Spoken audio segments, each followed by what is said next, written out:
Welcome to the show. Welcome to what might seem the totally bonkers non-world of non-duality, and our very first episode of the No One Gets It Because No One Is Here non-duality show. When I first heard this idea that there was no such thing as enlightenment and consciousness, I did a double take, like, what the? And then I got a little apprehensive. My concerns were personal and worrying, not things I felt I could ask, like, well, with no conscious awareness, would I lose control over my bowels? Would I go about farting in public with gay abandon and not notice?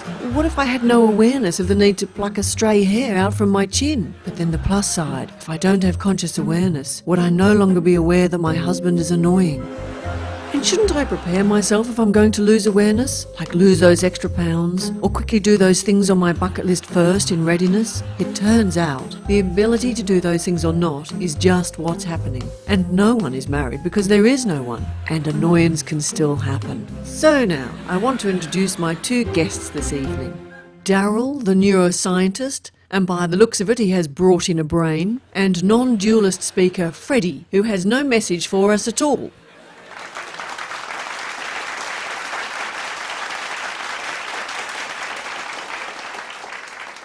Okay, Daryl, you've brought in a brain. Why have you brought in a brain? Well, Claire, I've been reading Eagleman's latest book, Livewired. David Eagleman, the neuroscientist? Yes, and in it, he talks about how the brain is made up of competing neurons. They are all fighting for real estate in the brain. They're fighting? Yes. The neurons assigned to vision compete with neurons used for other senses. In the dark, we're not using visual real estate, and the neurons for the other senses will try to steal their territory. So the neurons, in the visual cortex, fight to keep their real estate by creating dreams. It's a case of use it or lose it. So basically our brains are battlefields?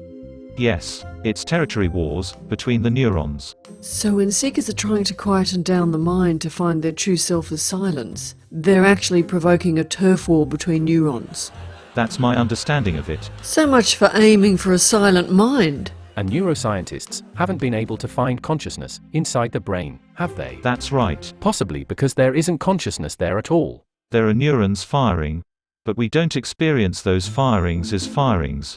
Instead, there is a sense of an internal world. And since the brain can make the data across the senses seem out there, it can also make the firings seem like there is a self living in there, in an internal conscious world. But that internal world is smoke and mirrors, or a fake projector, projecting an illusory screen with an illusory you. This illusory self is two removes from the reality of a neuron firing. Here's Reginald, and he's looking for answers. I'm on my way to enlightenment. I have to search for my true self. It's deep within me. Somewhere. Oh, we've all done that one, right? And then it's so easy to think that consciousness is then who you are. Wow. I'm not Reginald. My true self is this awareness in which my thoughts arise. This is the awareness beneath the thoughts everyone talks about. I am the consciousness that is the foundation of everything. I am pure awareness itself. I am one with God. This is my true self. I have found enlightenment. So being told to search for pure consciousness as our true self is exactly like a reanimated character on a screen, looking for a screen that also isn't real. So much for enlightenment. Yes, neither the screen nor the self exist.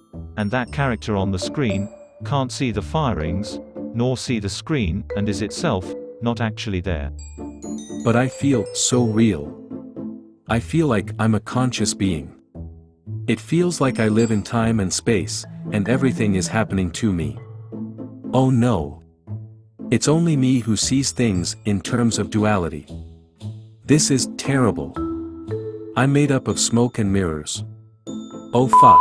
Wow, that's the dilemma right there.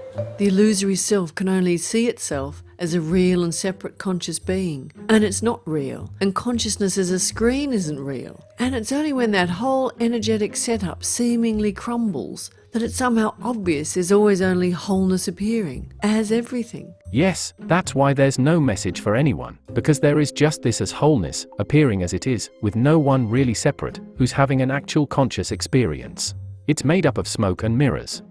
But it's also impossible for that illusory you, appearing on the screen to call off the search. It can't cease to appear just because it's been told it isn't real. Whether it appears or doesn't appear, it's the same wholeness. This here is wholeness, appearing as puppets, with no one pulling the strings, and no one inside who's real. You know, the sense of having a self is a bit like the reflection in a puddle, isn't it? There's no actual reflection in the puddle, and when the reflection disappears, it's not as if wholeness knows or cares. It doesn't have an illusory sense of awareness. That's why it's funny that enlightenment has been portrayed as a you who becomes one with wholeness. How could a reflection in the puddle become one with anything? It's impossible. Lovely.